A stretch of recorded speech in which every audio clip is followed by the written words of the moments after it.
In the story of American coinage, few issues stand out as uniquely important and at the same time controversial as the 1979 $1 coin, a piece that was born out of decades of debate over monetary reform, convenience, and commerce, and the struggle of the United States Mint to adapt coinage to a modernizing economy. The 1979 $1 coin was no ordinary piece of metal. It was a bold experiment in currency and design intended to replace the old paper $1 bill and to create a circulating coin that Americans would embrace in daily life. Yet, its legacy is complicated. It became one of the shortest-lived regular dollar coins in American history, and also the very first coin to feature a real American woman on its obverse, the suffragist leader Susan B. Anthony. To understand the full history, we must begin with the broader backdrop of the American dollar coin tradition. In the early days of the Republic, the United States struck large silver dollar coins from the late 18th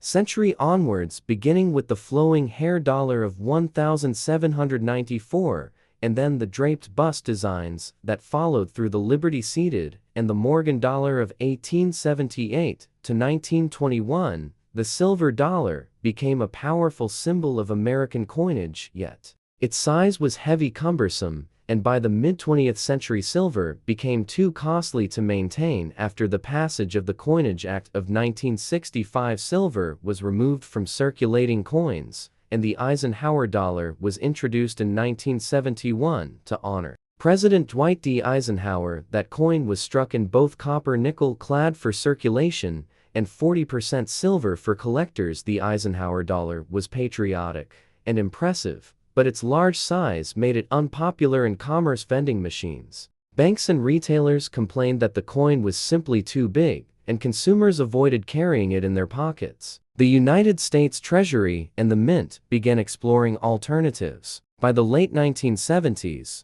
the pressure grew to issue a smaller dollar coin, one that could replace the dollar bill, which cost more to print and wore out quickly. The idea was that a smaller, durable dollar coin would save the government hundreds of millions of dollars in printing costs and would modernize the U.S. currency system. Congress passed legislation in 1978 authorizing a new small-size dollar coin with the obverse featuring Susan B. Anthony, one of the most famous leaders of the women's suffrage movement, who had spent her life fighting for equal rights for women in America. This choice was historic because it was the first time in U.S. history that a real woman was honored on circulating coinage. The design was entrusted to chief engraver Frank Gasparro, who had also designed the reverse of the Kennedy half-dollar in earlier works. Gasparro produced a bold portrait of Anthony facing right with sharp features, her hair in a bun, and the word Liberty inscribed above, "In God We Trust" at the right, and the date below on the reverse. The design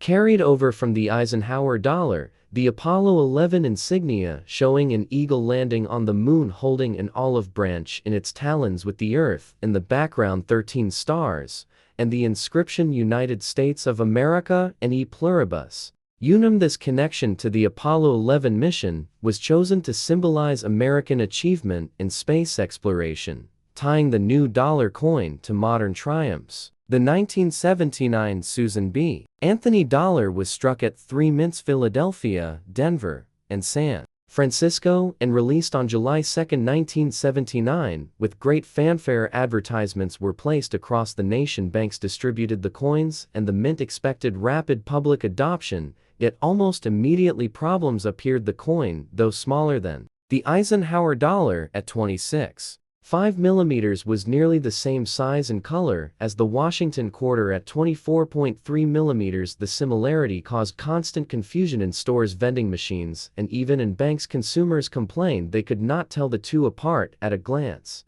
Cashiers accidentally gave quarters instead of dollars, and vending machines often rejected the new coin. The Susan B. Anthony dollar earned nicknames like the Carter quarter after President Jimmy Carter, who had signed the bill authorizing it, and it quickly became one of the least popular U.S. coins ever issued. Circulation was minimal. Within months, banks began returning bags of unwanted Anthony dollars to the Federal Reserve. The failure was not because of poor design, but rather because of the cultural resistance. Americans preferred the $1 bill, and were not willing to adapt to a coin, despite the economic logic of replacing paper with metal. By the end of 1979, tens of millions of the coins sat unused in government vaults. Production continued briefly in 1980 and 1981, and then the coin was abandoned until a final limited run in 1999 to prepare the public for the Sacagawea dollar, which would follow in 2000. Today, collectors view the 1979 dollar coin as an important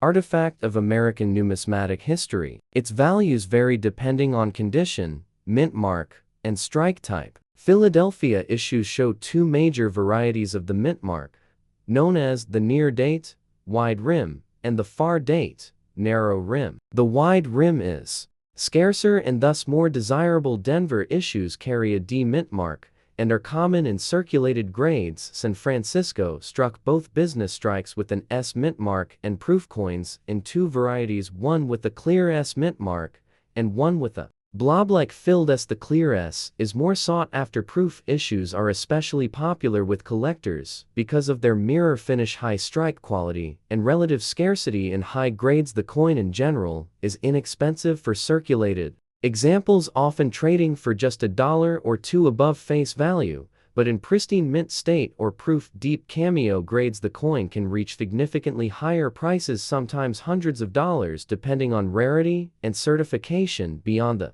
numismatic value, the 1979 Susan B. Anthony dollar remains a historic milestone in American culture. It represented the first major attempt to modernize circulating coinage since the Kennedy half dollar. It brought a pioneering woman to the forefront of national symbolism, revealed the challenges of changing public behavior with money, and it paved the way for later dollar coin programs, including the Golden Sacagawea dollar, the Presidential Dollar Series, and the Native American Dollar Program. When telling the story of this coin, one must also highlight Susan B. Anthony herself. Born in 1820, she was a tireless campaigner for abolition, women's rights, and especially women's suffrage. She worked closely with Elizabeth Cady Stanton and other leaders of the movement. She traveled the nation giving speeches, organizing conventions, and even being arrested for illegally voting in 1872. Though she did not live to see the 19th Amendment ratified in 1920,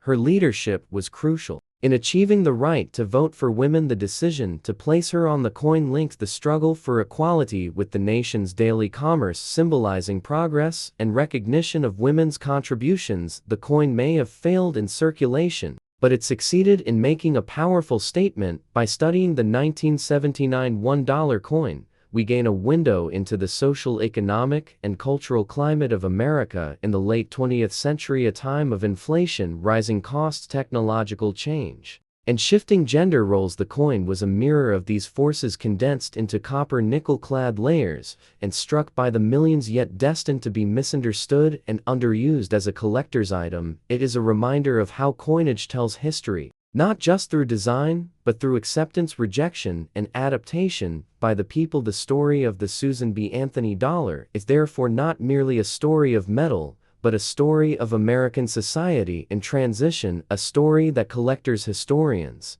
and enthusiasts continue to discuss and treasure to this day.